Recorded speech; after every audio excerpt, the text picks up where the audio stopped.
Treneris šios rungtynės pasižymėjo dviem gana skirtingais kėliniais, bent jau rezultato prasme. Pirmoji rungtynių pusėje susidarė įspūdis, kad jūs dažniau kontroliavote kamuolį ir buvot padėties šeimininkai.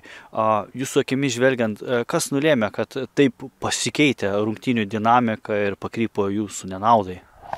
Be abejo, rungtynės keičia įvarčiai, bet ką noriu pasakyti, iki to momento, 77 minutės, kai prasileidom tą įvartį, net neatrodė, kad iš kažkur tai mes galim prasileisti tą įvartį.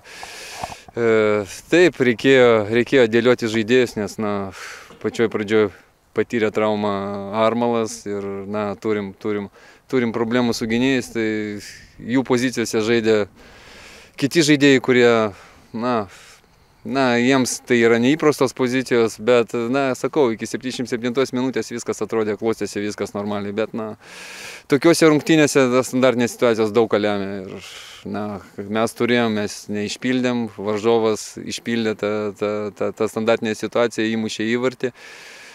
O po to jau pametėm galvą, po to galiu drąsiai sakyti, pametėm galvą, nubėgom lyginti ir, manau, turėjom gerą momentą, kad išlygintą rezultatą, bet sakau, pametėm galvą, pradėjo mūsų ir gynėjai bėgti į priekį kažkur, tai prasileidom tą antrą ir jau trečias, tai jau visiškos organizacijos stoka ir apmaudus rezultatas, nors taip neatrodė, kad taip gali atsitikti.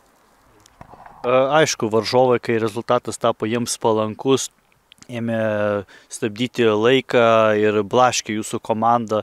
Kaip tokiose situacijose būtent nesutrikti, bandyti visgi siekti pergalės, kuomet viskas atrodo, visos aplinkybės prieš jūs?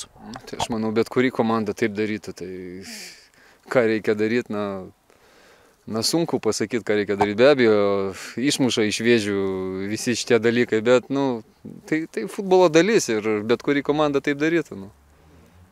Jūsų būsimos rungtynėse su Telšių Džiugu, kokie būtų akcentai ruošiantis būsimam turui? Nieko, vėl rodyti charakterį.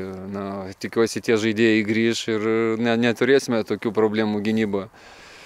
O šiaip, ką, vėl reikia priimti tai, kad kas atsitiko, daryti išvadas ir, negalim būti tokie neorganizuoti tokiuose momentuose. Vis tiek reikia žaidimą išlaikyti iki galo, poziciją savo žaidėjai turi laikyti, aišku, ten rizikuoti, normalu rizikuoti, reikia kažkur tai vieną kitą žaidėją pakelti į viršų, bet ne taip pamesti galvą, kad prasileisti tos dar keletą įvarčių.